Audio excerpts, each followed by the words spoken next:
Yes, good old TJ.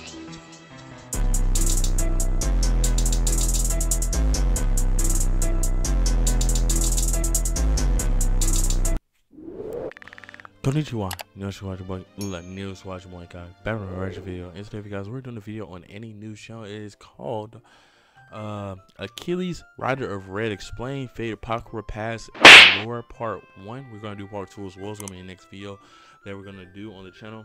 But yeah, if you guys want to know where I've been, go and check the community post, the most recent post I put up on there, or watch my most recent video before I upload this video.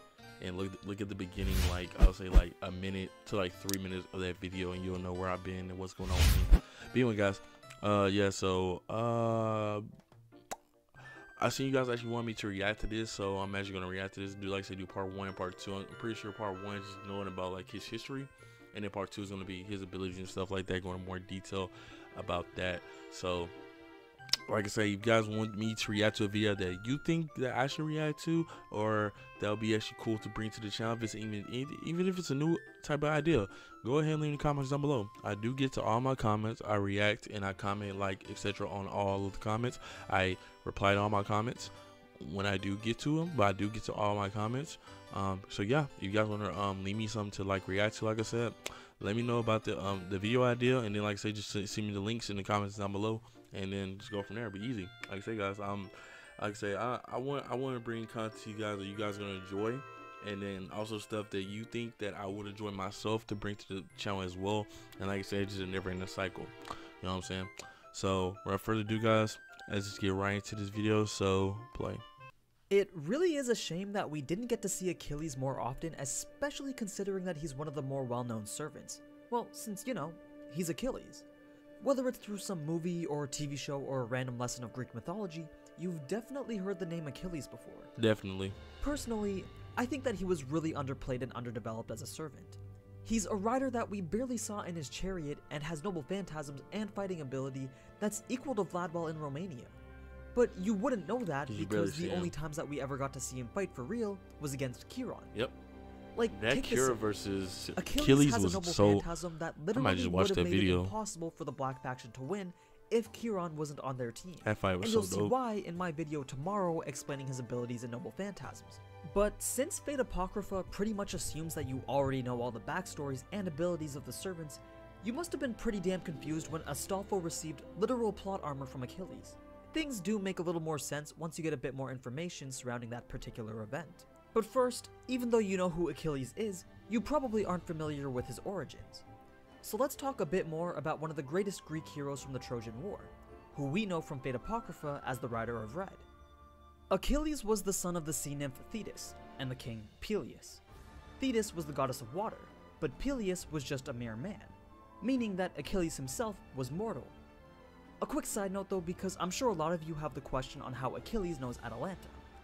Well, other than the fact that they both stem from Greek mythology, they do have a connection.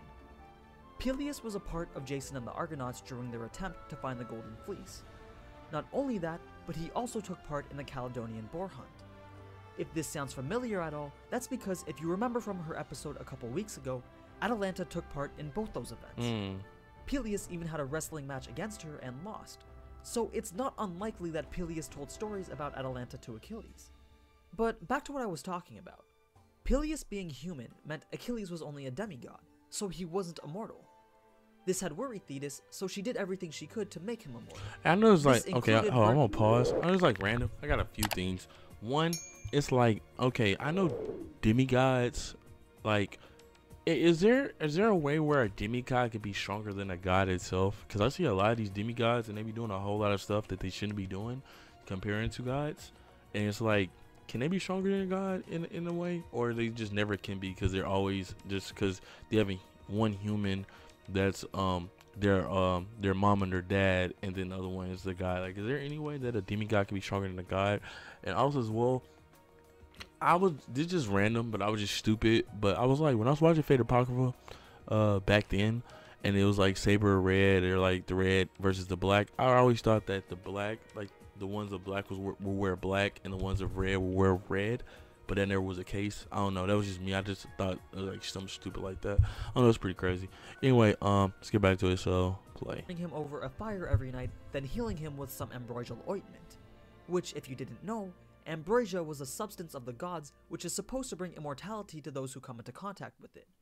Not only did she burn him alive multiple times, she also dunked him in the river Styx, because that was also thought to grant immortality. Oh, okay.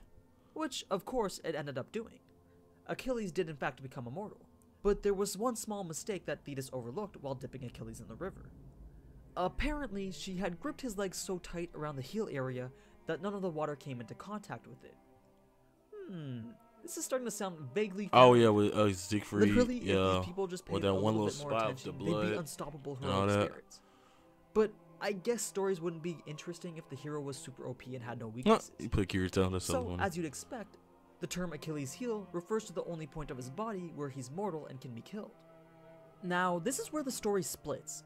It's said that either Achilles was abandoned by his mother later on due to a fight between her and Peleus, or a seer predicted that Achilles was to die in a battle against the Trojans, so in order to avoid that, she sent him to the island of Skyros under the guise of a girl named Pyrrha. Regardless, it was during this time that Achilles began to receive training. Whether it was Achilles' own volition to learn to fight, or his father's concern for his son, he learned to fight nonetheless. And it was from none other than Chiron himself, who, fun fact, also trained Hercules. Okay. Fast forward a few more years, and Big Zeus is Herc. thinking that the Earth is having an overpopulation problem. So he wants to reduce that number by a little bit. What does he do? He incites a war between the Greeks and the Trojans. Long story short though, the war started over one king stealing the woman of the other king. The Prince of Troy, Paris, with the help of Aphrodite, seduced and stole away the king of Sparta's wife, Helen. And so the king of Sparta calls I together swear that Greece's these greatest guys warriors with their to invade relationships are Troy just so that he man. can get It's his a wife back. Achilles was the commander of 50 ships, and each had 50 warriors how known messed as up the it is. Myrmidons, which were a colony of ants transformed by Zeus into humans to become strong warriors. This war goes on for 9 years before anything important even happens. Achilles has led numerous battles, and hadn't lost a single one. He was the fastest one on the battlefield, with an immortal body and a spear given to him by his father. He rode his chariot that was pulled by 3 horses, 2 of which were actual god-given gifts from Poseidon. He was pretty much an unstoppable force.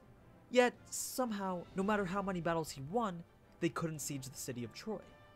As we near the 10th year of the war, Achilles' Achaean army had become cursed by a priest of Apollo. Their army's commander, Agamemnon, had stolen this priest's daughter and refused to give her back.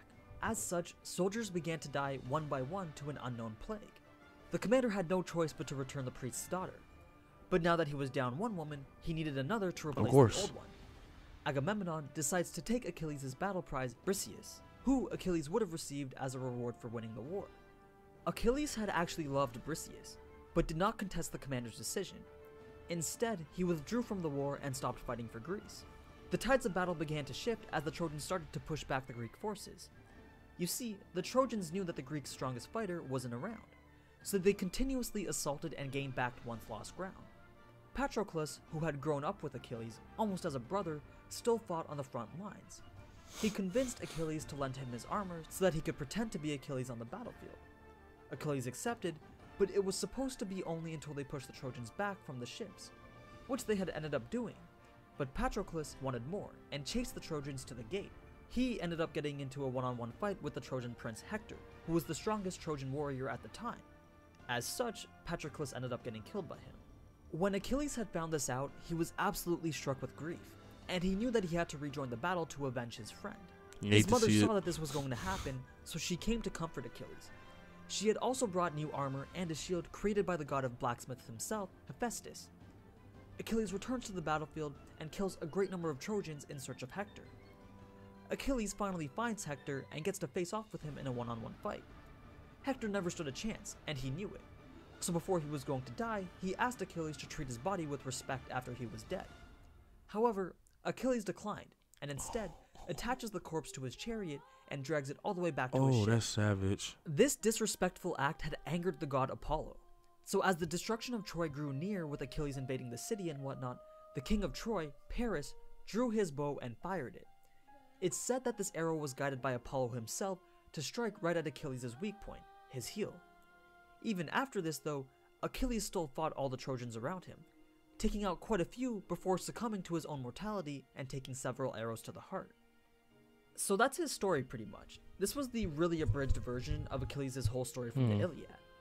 If you want to know more, then I highly recommend watching the movie Troy. It's pretty consistent with what I just Alright, well, talked that about, makes and sense. it's not a bad That's gonna movie be in the end of that video. Achilles, But Rider Red. Yeah, I was wondering though in my head. I was wondering like if he was to get like multiple like injuries, like fatal injuries. That wasn't